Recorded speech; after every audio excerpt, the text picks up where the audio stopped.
मुस्तफ़ा कत्ल केस में सनसनीखेज इंकशाफात का सिलसिला जारी है और मैं आपको बताऊं कि इस वक्त जो मुलजिम अरमगान है उसने तफ्तीशी हुक्काम को एक फिल्मी अंदाज में बताया है कि उसने मुस्तफ़ा को किस तरह से कत्ल किया।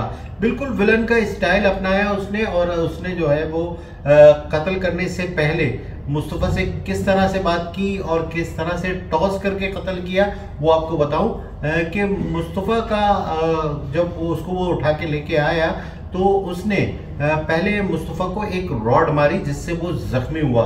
ज़ख्मी होने के बाद अरमगान ने मुस्तफ़ा से कहा कि टॉस करते हैं, अगर टॉस में हेड आ गया तो तुम्हें छोड़ दूंगा और टेल आया तो तुम्हें मारूंगा। मुस्तफ़ा ने कहा अच्छा। इस दौरान जो है वो फिर अरमगान ने टॉस किया और टॉस करके टेल आया, जिस पर अरमगान ने मुस्तफ़ा को एक और रॉड मारी जिससे वो ज़ख्मी हो गया। और फिर यही अंदाज उसने जलाने से पहले बताया कि जब वो उसको गाड़ी में डाल के लेके गया और वहाँ जब निकाला और निकालने से पहले बोला अगर मैं टॉस करता हूँ और टॉस में अगर टेल आ गया तो तुझे छोड़ दूंगा और अगर हेड आ गया तो तुझे मार दूंगा। उसने टॉस किया, हेड आ गया, जिस पर जो है उसको जला दिया और कहा कि ये तेरी कुदरत नहीं चाहती कि तू जिंदा रहे। इतनी सुफाकी के साथ जो है मुस्तफ़ा ने अमल किया और करके जो है वो आ गया। तो तफ्तीशी हुक्काम तफ्तीश कर रहे हैं तो मुख्तलिफ चीज़ें सामने आ रही हैं। इसमें एक लड़की का भी किरदार सामने आया जिसका पुलिस ने रिकॉर्ड किया है बयान। इसका नाम है जोमा। ये इस मुस्तफ़ा को भी जानती थी और अरमगान को भी जानती थी।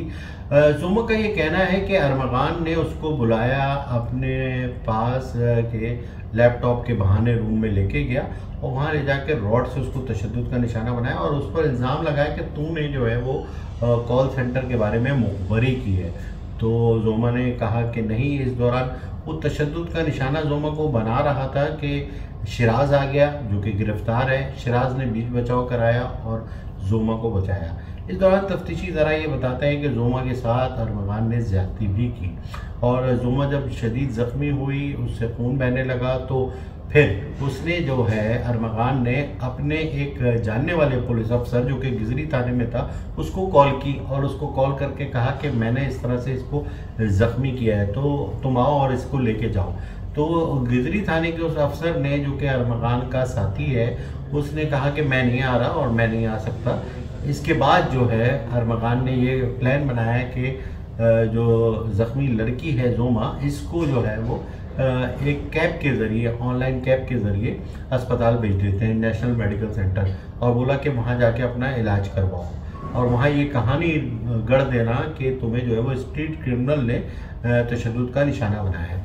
जोमा जो है वो ज़ख्मी हालत में प्राइवेट कैब के ज़रिए, ऑनलाइन कैब के ज़रिए नेशनल हॉस्पिटल पहुंची और नेशनल हॉस्पिटल जब वो पहुंची है और वहाँ उसने यही बताया कि उसको जो है इस तरह से स्ट्रीट क्रिमिनल ने तशद्दुद का निशाना बनाया और वो ज़ख्मी किया है। इस दौरान अस्पताल इंतज़ामिया को शक हुआ, उन्होंने पुलिस को तलब किया, लेकिन आनी थी गिजरी पुलिस और 15 और इन्होंने कोई कार्रवाई नहीं की और जोमा ने हकीकत भी नहीं बताई। इस पर जोमा को तिब्बी इमदाद फराहम की गई और वो चली गई और मामला रफा दफा कर दिया गया।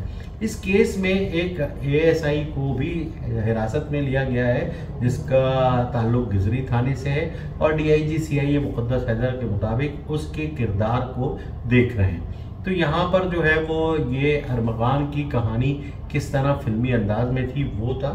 अब मैं आपको बताऊं कि साहिल को आज दोबारा जो है वो अदालत में पेश किया गया और पुलिस ने कहा कि साहिल से तफ्तीश मज़ीद करनी है, मज़ीद इंकशाफात कराने हैं, बरामदगी करानी है, लिहाजा में रिमांड दिया जाए, लेकिन अदालत ने इनकार कर दिया। अदालत एक दिन का 2 बार रिमांड दे चुकी थी। अदालत ने उसे जुडिशनल कस्टडी में जो है वो जेल के हवाले कर दिया। अब साहिल जो है वो जेल चला गया है, वहाँ पर जो है वो जब तक केस की समाअत होगी तो वो जेल में ही रहेगा। तो साहिल, अदालत ने हुक्म दिया है कि साहिल